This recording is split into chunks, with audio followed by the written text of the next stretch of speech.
Well, let's widen the question. Okay. This is the second caller who's mentioned this agency called the Family Responsibility Office. Right. There's a lot of people other than Mary and Robert who don't know what that is. The Family Responsibility Office is the office of the Government of Ontario. So they're the office that collects the child support. Whenever a court order is made in Ontario for the collection, for the payment of child support, a copy of the order goes to the Family Responsibility Office, who then takes whatever steps are necessary to collect, including the garnishing of income from the source. One way or the other, there must have been either a written agreement or a court order filed with the Family Responsibility Office. If you want to get out of that obligation, if you don't want the employer to garnish it from your wages, and you don't want the FRO to pursue the collection of that money from you, you need to go and amend, change the court order that created that obligation.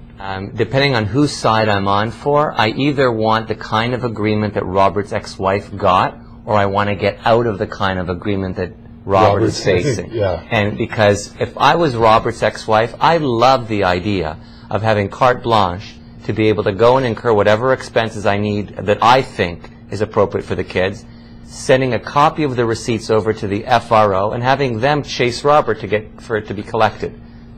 If I'm on the other hand for Robert, I don't want to give my ex-wife carte blanche to go out and spend money. I want her to get my initial or in advance approval of what those expenses are. And where does it come from? The very language of the order. So either the order says to incur an expense, the mother requires the father's consent, or it says that the mother can go and incur these expenses, deliver a copy of the receipt over to FRO, and FRO will chase after Robert to collect it.